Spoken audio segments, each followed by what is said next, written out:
اعتقال عامل فندق بمدريد الذي شتم لاعبي المنتخب، والسفارة المغربية تدخل على الخط. ما القصة؟ هيا لنبدأ.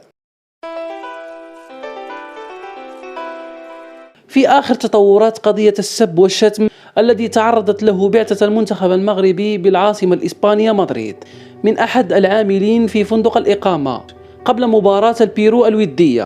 يذكر أن الشرطة الإسبانية اعتقلت العامل المعني بنشره تعابير عنصرية في حق العناصر الوطنية المتواجدة بذات الفندق. وتجاوبت الشرطة الإسبانية بسرعة قياسية بعد الانتشار الكبير لعبارات التنديد على شبكات التواصل الاجتماعي على خلفية نشر موظف كولومبي بالفندق المذكور لتعابير عنصرية في حق المنتخب الوطني المغربي بسبب الدين والجنس ومهاجمته الدين الإسلامي، بعدما تم تهيئة جناح داخل ذات الفندق لإفطار اللاعبين وكافة بعثة المنتخب الوطني المغربي.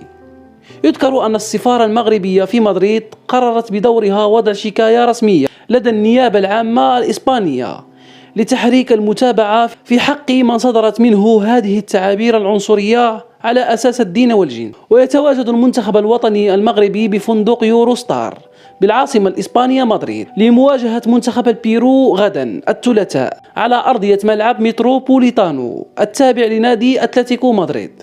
لا جاوبتو على هذا الشيء بالعربيه اللي قلت له هي عرفنا هذا الشيء بالليل، عرفنا من الولد صغير كان عنده شي 19 و 20 سنه، ما غاديش نقبلوها الصراحه. علاش اللي دار ماشي مزيان، بحق حنا مسلمين وبغينا نوريو الناس من الاسلام كيقول لنا خصك كومون دي باردوني كيسامح، والولد باقي صغير ما غاديش نحكموا عليه ولا نذبحوه ولا شي حاجه.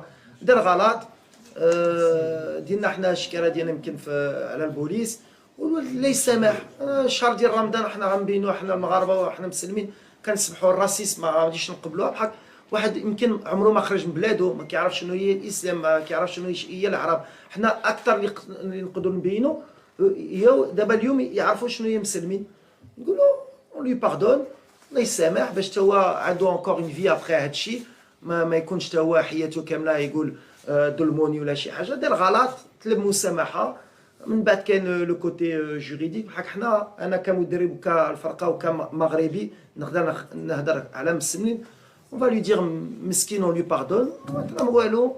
وان شاء الله الا باغي يجي عندنا يشوف كي دايرين المسلمين وكي دايرين المغاربه وكي داير رمضان ويحس بها، مرحبا. حنا on n'est pas quelqu'un qui va taper, il a fait une erreur, on lui a expliqué les choses, ou là il s'aimait. Ouais.